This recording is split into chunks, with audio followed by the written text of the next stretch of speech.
I want to talk a little bit, though, about how you two came to meet and how your relationship as filmmakers has come to be. And so where did you guys first meet? Well, we met in college.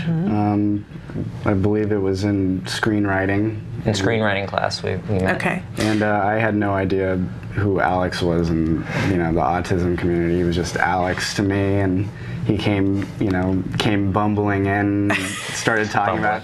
Alex, you could never bumble. I don't bumble. I float. There you go. He came floating in. Float.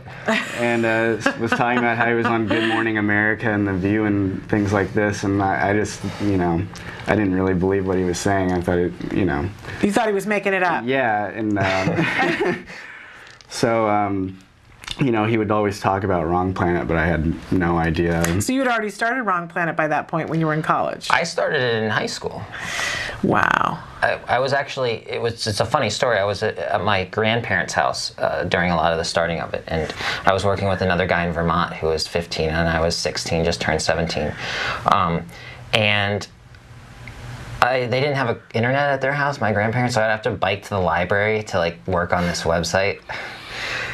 Well, that's wonderful, and we talk all the time with parents about when you have a child or a young adult or a teenager, and when there's something that they're interested in, feed that interest. And clearly you were going to do whatever it took. Exactly. I mean, the reason my grandparents didn't have the internet is they didn't know what it was. I mean, my parents did. That's a different story.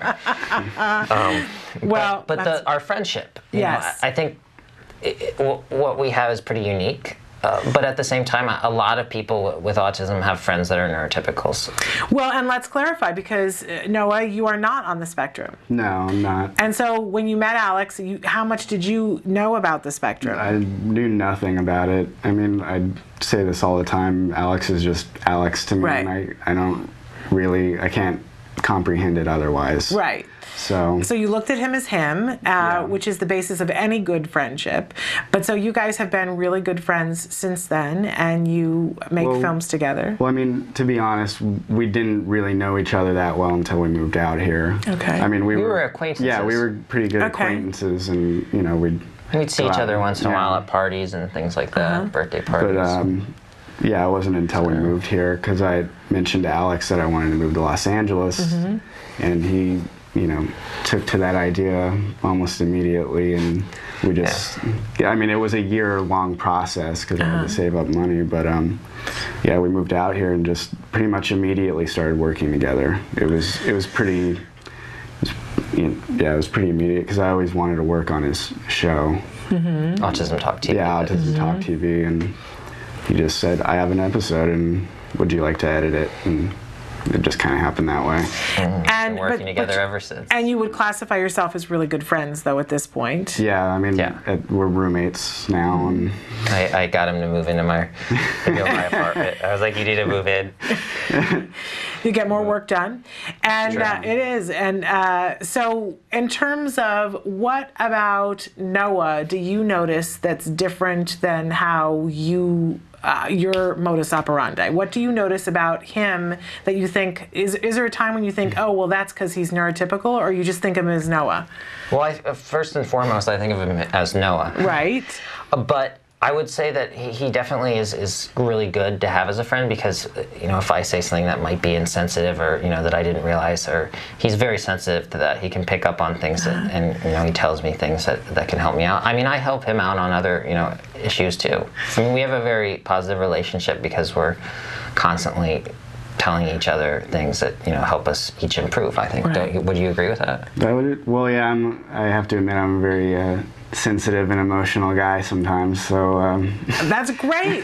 That's a wonderful thing. Nothing to apologize for. No, I mean, I'm just being honest. But there's certain, he's helped me a lot as far as talking to people, and so he's helped you socially. Yeah, because I can be. Yeah, it's kind of strange that way. It's awesome that way. Yeah, I love that. Well, yeah, it's not typical at all, but yeah, I mean, I could be very introverted, so he's helped me kind of change that. Which is interesting, because when you think of autism, you don't necessarily think extroverted. I try so hard to be out there and be social that I've actually think that I've had an influence in that way in making you more extroverted in a way. Yeah, I mean, we're very similar, so sometimes we tend to overcompensate in some areas, and there you go. It's just the way it is. And Alex, when you were diagnosed with Asperger's at the age of, you said 9? I just like to say autism, just because it, you know, the differentiation between autism and Asperger's is actually really not. Well, right now we're under the DSM-4, and it's still small then, but then DSM-5, it's gone. Exactly. But I appreciate you telling me how you'd like me to language it. I always appreciate that. But so you were diagnosed as being on the autism spectrum then. That works for you? Or autism? Autistic. So, okay, autistic. Okay, at 9. You know, my son doesn't like the term autistic. He likes to say has autism. Yeah, I think it's the personal thing. I don't like other people dictating to you what you should say or how you should describe yourself. I think. Yeah, absolutely. I agree with that. I don't really personally have. Sometimes I will say with autism, I don't. A lot of people with autism or people who are autistic do have a very strong belief in the idea that you shouldn't use first-person language or person-first language. Right. And then there's another group of people on the autism spectrum, you know, people with autism who believe that person-first language is really important. So, right. Exactly. So it's interesting, isn't it? And all the more reason why we need to look at individuals as individuals. Yeah. But at the time that you were given a diagnosis, were there specific things that you were given to help you? Did you go to any like social skills classes?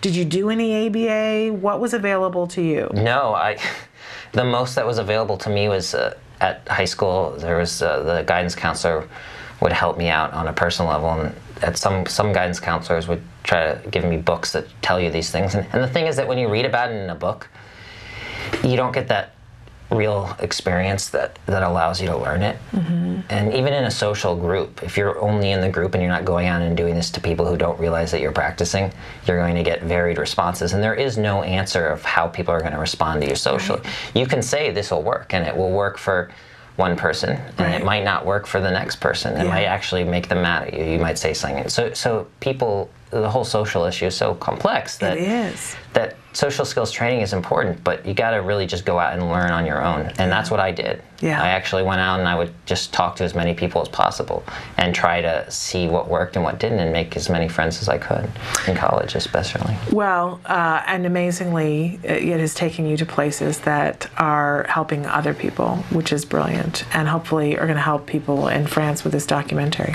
And Alex is going to be back with us on Wednesday. Noah won't be able to be with us on Wednesday. He's off for the holidays. But Alex will be with us during Let's Talk Autism with Shannon and Nancy. I know Nancy's thrilled that you're going to be here, and I'm thrilled that you're going to be here as well.